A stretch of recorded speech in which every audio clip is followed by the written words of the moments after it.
Recording. Keyakinanku pada dirimu, Yesus Tuhanku, tiada yang seperti dirimu.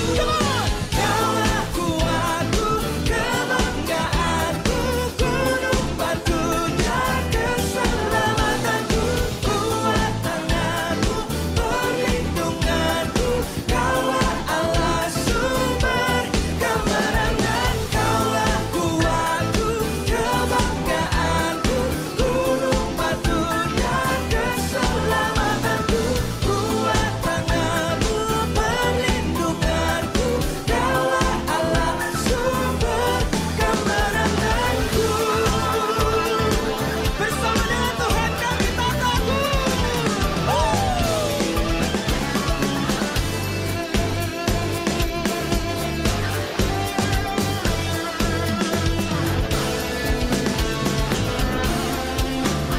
Mari sama-sama nyatakan. Kaulah kuatku, kebanggaanku, gunung batu dan keselamatanku, kuat tanganmu, perlindunganku, kaulah Allah sumber. Salam Pastor Andi, selamat pagi semuanya. Terima kasih. Batu dan keselamatanku, kuat tanganmu, perlindunganku, kaulah Shalom, shalom Om Madura yang dari Sorong dan juga shalom Bapak Ibu semua. Selamat pagi ya. Gimana rasanya bisa berkaraoke sebentar sebelum mulai BW? Ayo, semangat ya Bapak Ibu. Puji Tuhan ya, kita bisa berkaraoke sebentar ya. Oke, baik Bapak Ibu sekalian, kita sama-sama mau masuk supaya ini lebih tepat ya. Jadi biar lebih tepat ininya, apa namanya, waktunya. Untuk itu jangan lupa untuk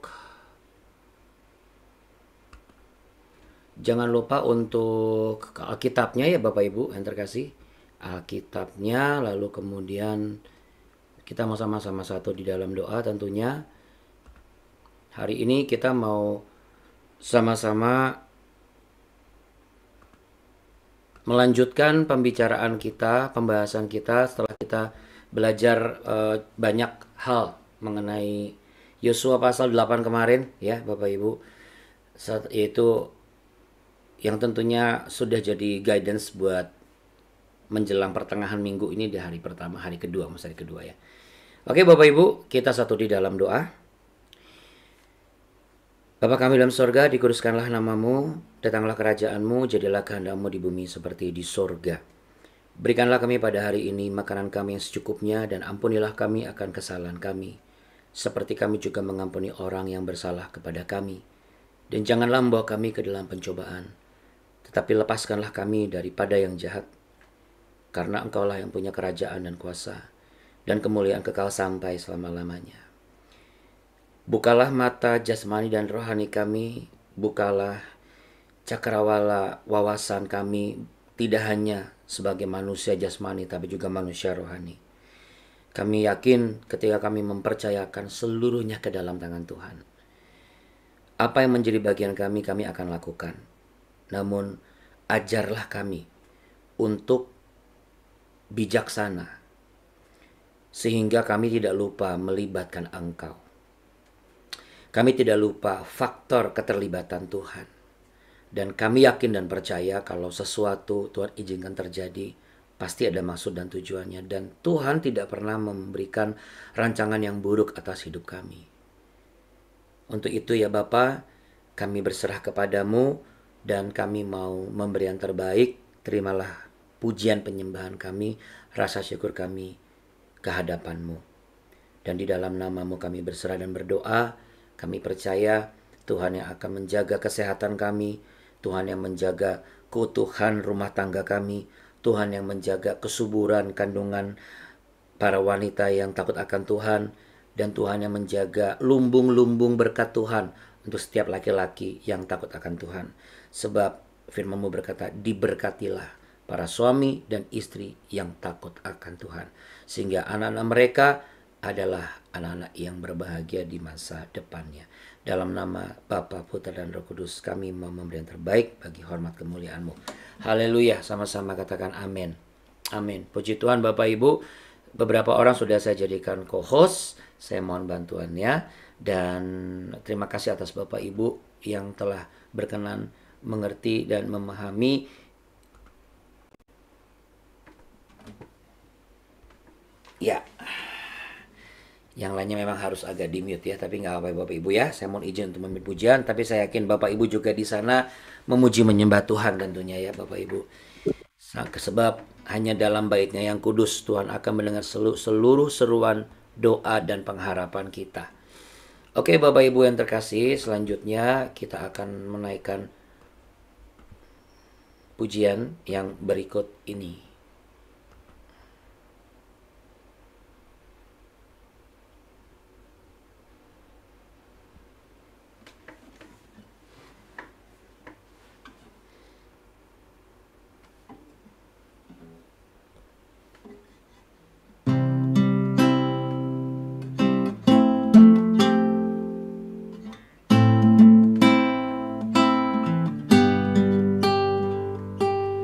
Besar setiamu Allah Bapa-Ku, besarlah kasih-Mu berkelimpahan, tiada kurang dan berubah, sempurna dan tetap selamanya. Besar setiamu, besar setiamu, tiap pagi nampak rahmat baru. Segala yang ku perlu telah Kau sediakan. Besar setiamu kepadaku.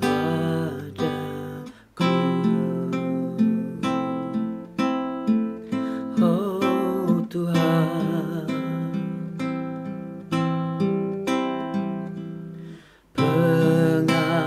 pengampunan dosa, memberikan damai, kehadiran Tuhan menghiburkan, kekuatan pengharapan tiap hari, berkat berlimpah ku alami. Amin.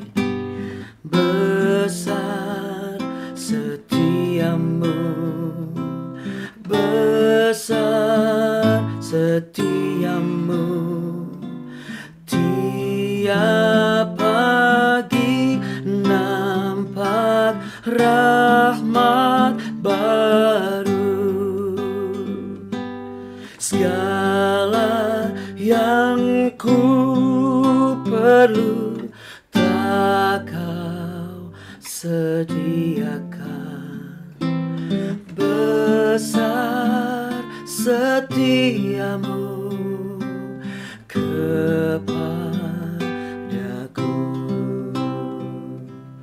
Besar setiamu, besar setiamu, tiap pagi nampak rahmat baru. Segala yang ku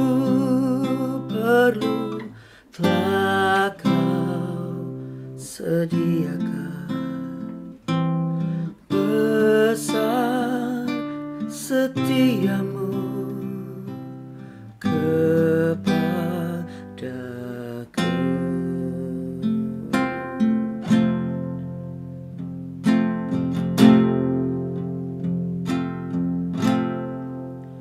Ku sanjung kau di tempat tinggi, sebab Engkau Imam besar agung.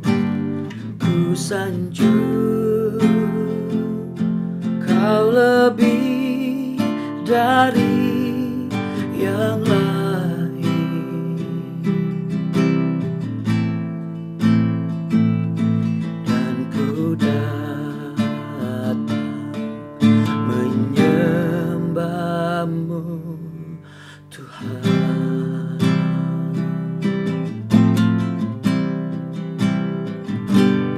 Ku sanjung kau di tempat tinggi, sebab Engkau Imam besar agung. Ku sanjung kau lebih dari yang lain, dan ku datang menyembahmu Tuhan. Boleh sambil angkat tangan saudara, katakan sama-sama, ku sanjung. Ku sanjung kau di tempat tinggi, sebab Engkau Imam besar agung. Ku sanjung kau lebih dari yang lain,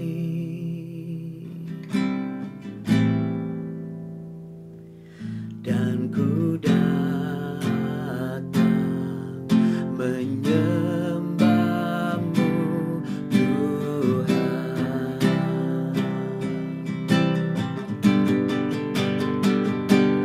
Ku sanjung kau di tempat tinggi, sebab Engkau Imam besar agung. Ku sanjung kau lebih dari yang lain,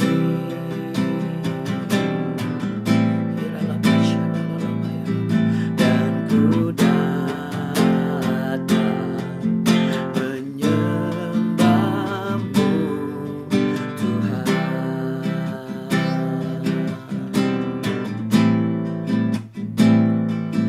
Dan ku datang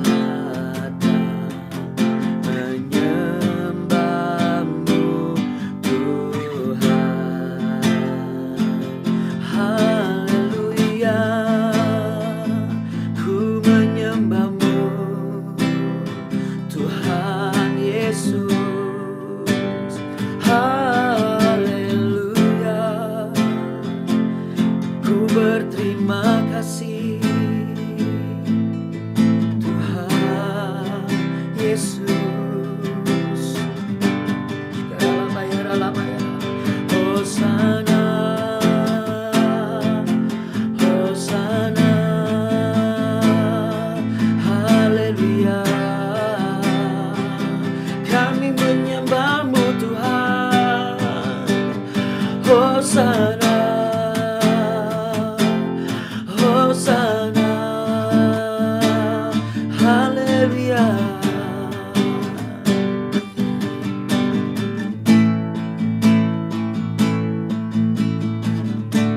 Saat ku menyembahmu, Rohmu bekerja. Saat ku memujimu, Kau bertata di atas pujian. Ku angkat hatiku,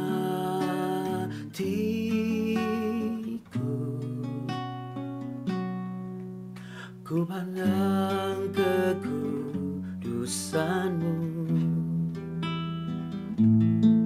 Saat ku sembah, ku puji-Mu, ku rasakan kehadiran-Mu, Tuhan. Ku angkat hatiku, ku pandang kekudusan-Mu. Saat ku sembah, ya Tuhan, ku puji-Mu, ku rasakan kehadiran-Mu, Tuhan. Boleh sambil taruh tangan di dada Bapak Ibu.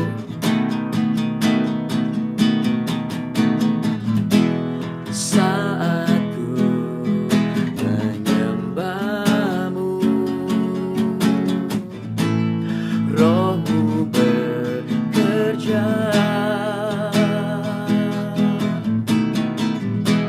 Saat ku memuji-Mu, ya Tuhan, Kau bertata di atas pujian.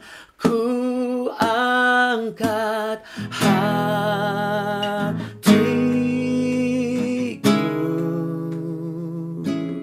ku pandang kekudusan-Mu. Saat ku sembah, ku puji-Mu, ku rasakan kehadiran-Mu, Tuhan. Ku angkat hatiku, oh ku pandang kekudusan-Mu. Saat ku sembah, ku puji-Mu, ku rasakan kehadiran-Mu, Tuhan.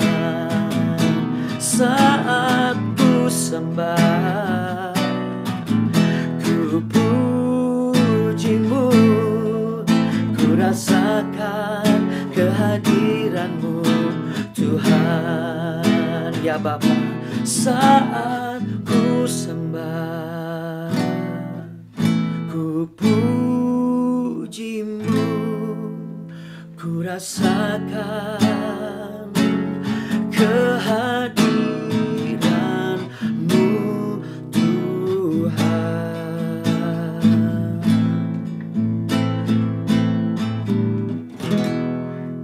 Dan kami tahu Engkau hadir di tempat kami berada saat ini. Terima kasih Tuhan Yesus atas hadirat-Mu. Dalam nama-Mu kami berdoa. Haleluya, amin, amin. Puji nama Tuhan. Yuk tepuk tangan dulu dong buat kehadiran Tuhan di tempat Bapak Ibu dan saya ya. Amin, dahsyat dan ajaib. Siapa sih kita Bapak Ibu ya? Kok bisa kita merasakan kehadiran Tuhan yang begitu, yang orang dunia bilang magis ya, yang sakral, yang benar-benar kayaknya kita ini siapa gitu ya. Kalau zaman dulu itu baru hanya imam-imam besar yang bisa merasakan itu. Dan mereka harus mencari korban yang sempurna. Itu sebabnya kemarin kita baca Yosua itu kan Bapak Ibu. Kita lanjutkan ya. Itu sebabnya Yosua itu selain pemimpin, dia itu sebagai imam besar. Karena percakapan Tuhan dengan Musa itu diwariskan kepada Yosua. Dan hanya Yosua yang bisa mendengar apa maksud Tuhan, apa rencana Tuhan, apa mekanisme yang akan Tuhan nyatakan dan kerjakan untuk dikerjakan oleh bangsa Israel. Sehingga tidak sembarangan orang bisa bercakap-cakap dengan Tuhan. Makanya mereka selalu menunggu apa nih kata Yosua nih, ibaratnya begitu ya. Yosua nih bilang apa, Tuhan bilang apa sama Yosua. Nah, puji nama Tuhan kan, karena kebaikan Tuhan, dia inkarnasi jadi manusia. Saya nggak bisa bayangkan seandainya Allah itu tidak menjadi manusia, lalu menjadi korban yang sempurna di kayu salib. Berarti Bapak Ibu, kalau kita ini bukan imam agung, wah, kita nggak bisa yang namanya ngerti maksud Tuhan apa. Kita hanya berpatokan kepada satu orang. Tetapi karena besar kasih Allah akan ibu, bapak, dan saya, sehingga ia rela untuk menjadi manusia. Ia rela mati di kayu salib. Dan itu semua dikerjakan supaya apa? Tidak ada jarak antara saudara dan saya dengan Tuhan. Amin. Itu menyebabkan layaklah Yesus kita sebut sebagai Tuhan yang apa Bapak Ibu? Mana jempolnya? Baik, sangat baik, teramat baik, selalu baik. Yesus Kristus, Immanuel, Alfa dan Omega, yang awal dan yang akhir. Amin. Kita tos dulu pagi ini ya, biar lebih semangat. Oke, Yosua pasal yang ke-9. Kita mau lanjut kemarin sampai ayat yang ke-5 ya, tapi saya rekap sedikit ya. Jadi Bapak Ibu sekalian, kalau Bapak Ibu perhatikan, mesbah itu selalu dilakukan dan selalu ada diadakan, dan mesbah itu hanya bisa diadakan oleh imam besar, yang di dalam hal ini adalah Yosua, yang mendapat legacy dari Musa ya. Dan Yosua seseorang yang benar-benar nggak peduli dengan keadaan kanan kirinya. Dia hanya tahu satu instruksi dari Allah, dia nyatakan kepada bangsa Israel.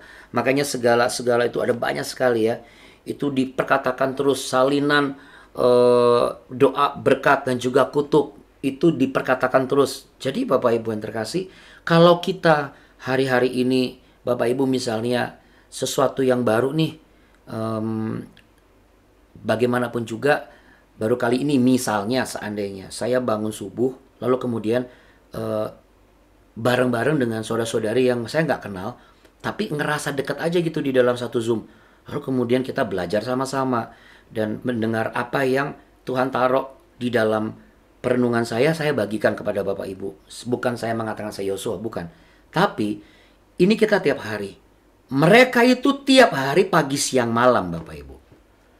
Itu mereka ngomong, itu dari pertama kali Musa dengar ngomong apa, diomongin semuanya sampai nanti terakhir pada zaman Yosua. Bayangkan. Ya wajar-wajar saja. Karena zaman dulu belum ada TV swasta. Ya, belum ada TV, belum ada radio. Jadi ya secara manusia logis saja Abuna. Ya saya juga setuju. Karena mau ngapain lagi ya kan? Masa mau petak umpet? Mau ngapain lagi? Bercocok tanam udah, perang udah pasti ya kan. Jadi sisanya adalah mereka berkomunal, ya berkelompok.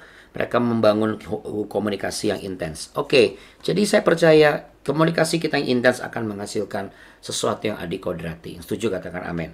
Kita lanjutkan di ayat yang ke-6 Bapak Ibu yang terkasih. Yosua pasal 9 ayat ke-6 sampai ayat yang ke-15 kali ini ya. Demikianlah mereka pergi kepada Yosua ke tempat perkemahan di Gilgal. Berkatalah mereka kepadanya dan kepada orang Israel itu, kami ini datang dari negeri jauh, maka sekarang ikatlah perjanjian dengan kami. Tetapi berkatalah orang-orang Israel kepada orang-orang Hewi itu, barangkali kamu ini diam di tengah-tengah kami, bagaimana mungkin kamu ikat perjanjian dengan kamu? Lalu kata mereka kepada Yosua, kami ini hamba-hambamu. Tanya Yosua, siapa kamu ini dan dari mana kamu datang? Jawab mereka kepadanya, dari negeri yang sangat jauh. Hamba-hambamu ini datang karena nama Tuhan Allahmu, sebab kami telah mendengar kabar tentang dia, yakni segala yang dilakukannya di Mesir, dan segala yang dilakukannya terhadap kedua raja orang Amori itu di seberang sungai Yordan, Sihon, Raja Hesibon, dan Og, Raja Basan, yang diam di Ashtarot. Sebab itu, para tua-tua kami dan seluruh penduduk negeri kami berkata kepada kami, demikian, bawalah bekal untuk di jalan, dan pergilah menemui mereka dan berkatalah kepada mereka, kami ini hamba-hambamu. Maka sekarang ikatlah perjanjian dengan kami. Inilah roti kami. Masih panas ketika kami bawa sebagai bekal dari rumah pada hari kami berangkat berjalan mendapatkan kamu. Tapi sekarang, lihatlah, telah kering dan tinggal remah-remah belaka. Inilah kirbat-kirbat anggur yang masih baru ketika kami mengisinya. Tetapi lihatlah telah robek. Dan inilah pakaian dan kasut kami. Semuanya telah buruk-buruk karena perjalanannya yang sangat jauh itu. Lalu orang-orang Israel mengambil bekal orang-orang itu, tapi tidak meminta keputusan Tuhan. Maka Yosua mengadakan persahabatan dengan mereka dan mengikat perjanjian dengan mereka bahwa ia akan membiarkan mereka hidup, dan para pemimpin umat itu bersumpah kepada mereka. Wah, Bapak Ibu yang terkasih, ini menarik. Kita belajar sesuatu yang sangat-sangat practically relevan dan juga sering terjadi dalam kehidupan orang Kristen. Yaitu apa? Kita itu mudah sekali yang namanya ketipu sama orang, betul nggak? Main asal ngomong Tuhan Yesus, ibaratnya ya baru ngomong sedikit pertobatan atau bangun bangkit dari kematian atau segala macam. Widih, ibarat kata itu orang kalau misalnya nggak butuh mobil pun mungkin kita kasih mobil kayaknya. Atau misalnya, wah ini semua karena berkat Tuhan. Tuhan punya acara. Wah, tahu cabang-cabangnya di mana-mana atau apa. Kita jadi tergiur. Oh, berarti kalau memberkati bagian ini nih. Pasti nih diberkati. Anda tahu maksud saya Bapak Ibu? Berhati-hatilah ketika Anda melihat sebuah perubahan. Ingat kemarin kita bicara mengenai Tuhan tuh lagi mau ngajarin kita tentang bagaimana menghadapi perubahan. Nah, maksudnya adalah ini salah satunya. Jadi, ya saya juga baru menyadari, iya ya. Dipikir-pikir, siapa sih yang nggak pernah ketipu? Saya aja berapa kali ketipu tuh di jalan. Iya kan? Baru nyeselnya, bukan nyesel sih. Maksudnya, ya ampun, jangan-jangan ya. Tapi itu praduga. Orang-orang minta-minta katanya di manusia gerobak. Ternyata di dalam gerobaknya ada duit 80 juta lah, 125 juta lah. Tahu gitu saya tukar gerobaknya sama handphone saya. Ya kan? Tapi kan kita nggak tahu apakah setiap gerobak ada uang jutaan gitu ya. Tapi kita nggak pernah tahu ketika pas hari-hari raya tertentu mereka pulang, lalu kemudian mereka ternyata makan-makan enak, kitanya serep-serep sepet gitu kan. Kita nggak pernah tahu, lalu kita menganggap bahwa kayaknya Tuhan nih nggak nolong kita harus segala macam. Seringkali kita nggak waspada dan kita membuat hidup kita dan keadaan kita susah sendiri Bapak Ibu.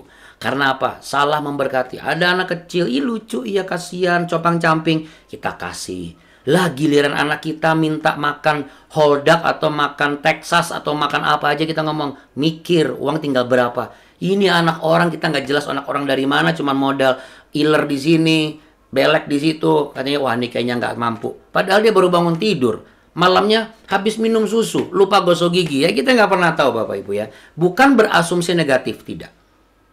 Tetapi seringkali kita juga tidak siap menghadapi situasi ketika yang kita hadapi adalah seseorang atau sesuatu yang mengalami perubahan. Ini kan perubahan kan. Kalau kita baca dari ayat pertama kemarin, ini sebenarnya mereka ini orang-orang negeri Gibeon. Orang-orang yang bukan orang-orang miskin, orangnya di sekitar itu juga. Bukan orang yang sangat jauh yang mereka bilang. Cuma mereka sengaja, yang ayat keempat kan. Jadi mereka bertindak pakai akal. Mereka pergi menyediakan bekal, ngambil karungnya yang buruk-buruk. Terus kemudian kantong anggurnya, kirbat anggurnya juga dicari yang buruk-buruk. Berarti emang udah buruk dari awal. Kemudian yang robek-robek lah. Kemudian berkesan kayak dijahit kembali dan segala macam, ditambal, dikenakan di kaki. Jadi rotinya juga mereka udah siapin, emang sengaja dibuat kering sama remah-remah. Berarti kan emang settingan dari awal gitu. Terus ditambah dengan kitanya juga nggak ngerti daerah situ apa, misalnya seperti Yosua kan nggak ngerti, baru aja mengalahkan negeri Ai, baru saja selesai memberikan mezbah korban ukupan bakaran kepada Allah. Ketemu orang-orang kayak begini, siapa yang nggak berbelas kasih Bapak Ibu? Ya kita sering ketipu sama penampilan seseorang ya, muka lusuh, baju kotor, sengaja melukai tubuh supaya orang-orang itu kasihan sama dirinya ya.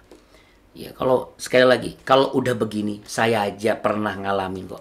Bapak Ibu juga pasti sering ngalamin ya. Lalu kita pun banyak melakukan hal-hal baik tanpa kita tahu kita tuh lagi dipermainkan sama dia. Ya, jadi bagaimana Abuna kalau misalnya itu kan pilihan kan? Ya saya setuju itu pilihan. Apakah kita mau memberkati atau enggak, kita mau merespon atau enggak, atau kita mau nanggepin atau enggak, atau kita mau berbelas kasih atau enggak. Nah, itulah gunanya kalau kita punya hubungan eksklusif sama Tuhan. Katakan hubungan eksklusif. Yes. Jadi, tujuan kita datang setiap pagi di BW. Kenapa saya juga semangat? Saya dapat satu clue. Tuhan lagi mau bawa ke perubahan, pembaharuan. Bukan hanya sekedar hubungan intim saja. Tapi eksklusivitasnya. Kalau eksklusif, berarti kan tidak dicampur baurkan dengan yang lain. Bukan berarti eksklusif dalam konteks komunitas atau organisasi loh, itu beda. Konteksnya adalah waktu sendirinya kita sama Tuhan. Jadi ketika kemarin-kemarin kan ada pertanyaan juga dalam benak saya. Iya ya, kenapa kok Tuhan nggak taruh saya gerakan di YouTube atau misalnya apa? Baru saya dapat sadar, iya ya. Perubahan itu harus berdasarkan bukan apa yang saya mau buat orang berubah. Saya nggak punya hak untuk membuat orang berubah, Bapak Ibu. Saya tidak punya hak karena hak itu ada di dalam kuasa Tuhan. Tapi jikalau saya berinisiasi untuk memberikan satu permohonan kepada Tuhan, berarti kan saya tanya Tuhan dulu dong.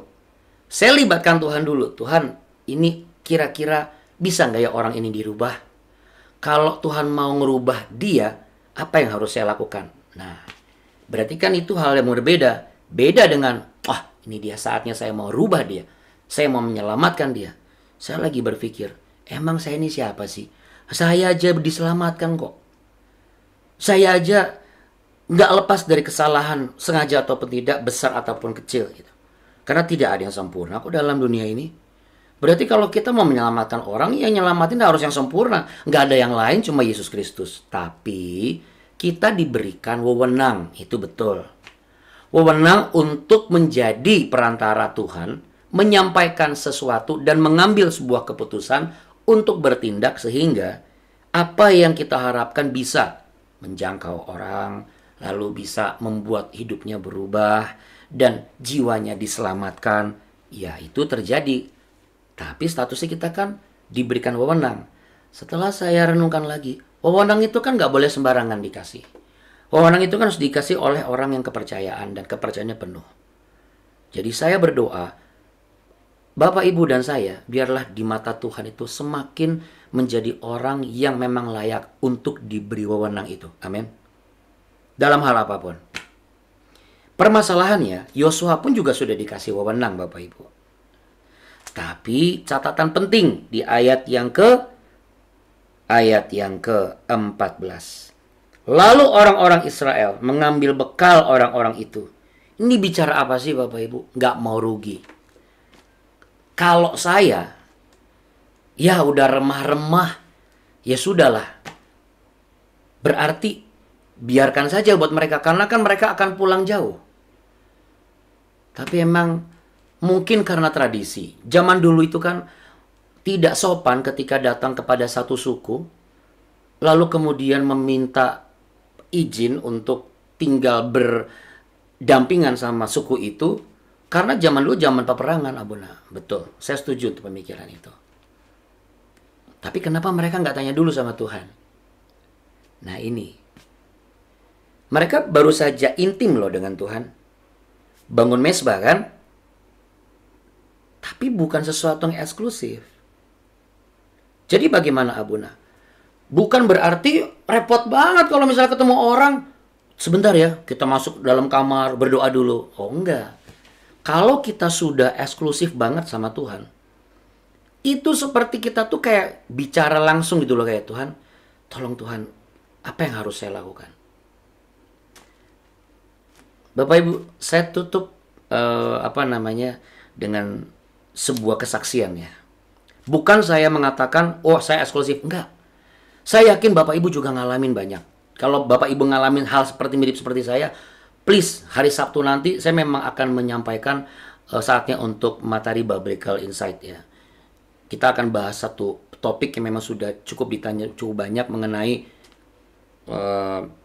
hukum Sabat. Ya, hari kudus Tuhan atau hukum Sabat. Itu maksudnya apa sih yang di Yesaya 58. Nanti kita bahas hari Sabtu. Tapi kalau Bapak Ibu punya kesaksian mirip sama saya, please silakan kesaksian dulu. Jadi malam ini tuh saya baru saja selesai ada satu perhelatan acara di daerah Kemayoran. Nah, mobil yang saya pakai ini, mobil kami ini mobil yang memang dianugerahkan oleh papa istri saya, karena mobil yang kami beli, yang saya sama istri saya belikan sudah dijual. Jadi dikirimlah dari Sorong. Mobil legend dan saya suka banget. Singkat cerita, memang mobil ini seharusnya bagian kiri kacanya itu memang agak sedikit longgar gitu. Nah, ceritanya ada rekan saya nggak sengaja pencet, jadi dia langsung jeblak turun ke bawah. Jadi praktis dari Kemayoran sampai Bekasi, Bapak Ibu, itu saya yang kanan AC, yang kirinya itu AC juga. Tapi yang kanan air conditioner, yang kirinya itu angin cepat. Itu karena jendelanya kebuka. Puji Tuhan nggak hujan, puji Tuhan lancar jaya. Sampai di Bekasi, pusing saya. Saya mikir begini, gimana nih besok? Saya kan besok ada jadwal lagi, harus ke Solusi. Pagi-pagi saya bawa mobil. Pagi-pagi di Bekasi biasa hujan. Saya langsung berdoa. Saya cuma berdoanya gini, Tuhan Yesus, Roh Kudus tolong saya. Bisa saja saya tergoda untuk buka Google, Bapak Ibu. Apakah salah? Mungkin secara logika enggak. Tapi somehow bawaannya lebih respon, langsung refleks aja, langsung doa. Tuhan tolong Tuhan. Sambil saya bawa alat. Saya ini bukan montir, saya nggak pernah bongkar yang namanya backlighting. Saya nggak pernah bongkar yang namanya pintu. Sebenarnya adalah antara dua, iman atau nekat. Tapi saya langsung cuma bilang, dalam nama Tuhan Yesus, Tuhan, karena kalau dibawa ke bengkel, nggak ada. Saya pagi ini habis BW, saya langsung berangkat. Karena macet ke daerah Cikarang. Jadi saya harus berangkat karena syutingnya pagi. Bengkel mana ada yang buka. Sedangkan kaca sebelah kiri kebuka semua. Ada begalan segala macam. Bukan kita khawatir atau apa. Akhirnya saya cuma, Tuhan tolong saya. Tiba-tiba cuma dikasih gambaran, benerin sendiri. Begitu saya amin, saya yakin itu semua tuntunan Roh Kudus. Kenapa? Saya tuh kayak disirap, Bapak Ibu. Jadi somehow kayak tuh saya tuh kayak ngambil ini, buka ini, apa gitu. Bongkar, itu kaca ambles ke bawah, terus keluar dari relnya. Saya juga nggak tahu gimana caranya saya bisa benerin. Pokoknya itu nggak nyampe 10 menit, kacanya sudah beres lagi. Tepuk tangan buat Roh Kudusnya Tuhan ya, luar biasa ya.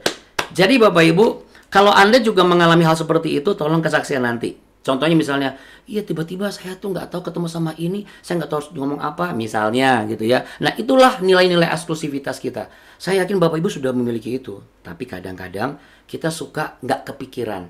Nah Israel bahkan Yosua pun tidak melibatkan Tuhan. Jadi catatan penting hari ini, ketika kita melihat sebuah perubahan itu mengarahkan kita untuk mengambil sebuah keputusan. Mari kita libatkan Tuhan. Berikan rehat sejenak. Caranya bagaimana, Abuna? Tarik napas saja panjang. Jadi kalau misalnya perubahan itu apa sih? Mungkin orang lagi marah, suami kita lagi sewot, anak kita rewel. Iya kan? Tarik napas panjang. Oke. Ya. Menolak sesuatu yang buruk memang tidak sulit. Tapi sulit ketika kita menolak yang harusnya baik jadi buruk. Karena kita kenal orangnya. Harusnya sama, imbang.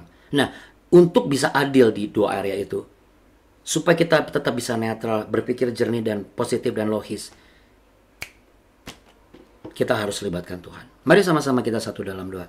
Letakkan tangan di dada. Mari kita belajar sesuatu yang luar biasa hari ini. Tidak sulit bagi kita untuk menolak sesuatu yang jelas buruk. Justru yang paling sulit adalah memutuskan beberapa pilihan yang tampaknya baik.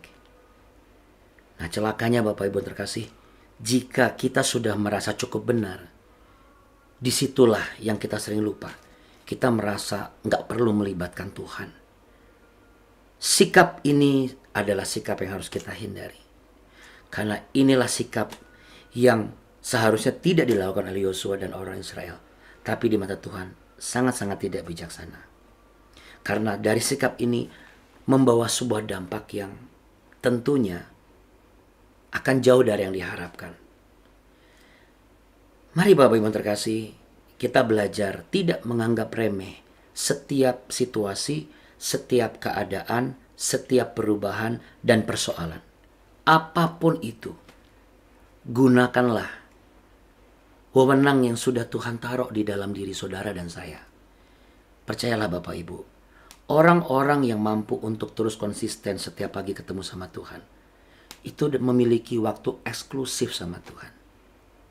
Jadi selama kita tidak membiarkan pintu terbuka dan pencuri masuk, kita selama kita tetap fokus, kita tidak menjadi lengah, saya sangat yakin Tuhan itu hanya sejauh doa, dan Roh Kudus ada di dalam mulutmu, di dalam hatimu. Tuhan akan membuat kita mampu mulai dari berpikir yang tepat, mengambil keputusan yang tepat, dan bertindak yang tepat. Sebab seremeh apapun masalahnya, mari kita tetap melibatkan Tuhan dan bertanya kepadanya. Bukalah tangan Bapak Ibu sekalian, sebab hari ini aku berdoa, kiranya wewenang yang menjadi hakmu Tuhan akan letakkan. Doakan terus rahimmu, doakan terus pekerjaanmu, perkatakan terus kendaraanmu, perkatakan dengan iman mengenai masa depanmu, mengenai berkat. Kita tidak perlu khawatir, sebab sebelum kita berkata-kata, Allah sudah memberkati kita terlebih dahulu. Tuhan memberkati engkau dan melindungi engkau. Tuhan menyinari engkau dengan wajahnya dan memberi engkau kasih karunia.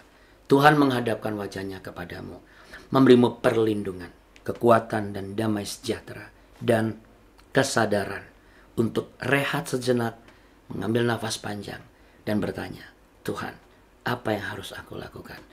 Respon apa yang harus ada dalam diriku? Dengan demikian, tidak ada belalang pelahap yang mencuri berkat Tuhan atas kita pagi hari ini.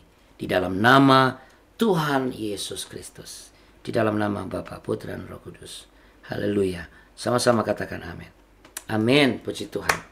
Ya. Bapak Ibu, besok kalau bisa datangnya jam 4 sebelum, jam setengah 4 kurang gitu. Jam 4 lewat 10. Ada apa Abuna? Ada hal yang menarik. Kita bisa karaokean bareng. Pokoknya ketemu besok pagi ya. Oke Bapak Ibu sekalian, be wise and be strong. See you tomorrow. Jangan kasih kendor. Tuhan berkati Bapak Ibu. God bless. Makasih buat Abuni semuanya, juga buat yang sudah saya jadikan co-host ini. Buat Pak Juli dan Bu Eli, buat Bu Natali, Pak Peno. Ya, terima kasih banyak untuk kerjasamanya dan perhatiannya. Ya. Shalom, terima kasih Abuna, terima kasih Bapak Ibu, selamat pagi, Tuhan Yesus memberkati. Terima kasih, Tuhan berkati. Iya. Terima kasih Abuna. Yo. Terima kasih Abuna. Ya. Tuhan berkati Abuna. Sampai jumpa besok pagi ya. Tuhan berkati. Terima kasih.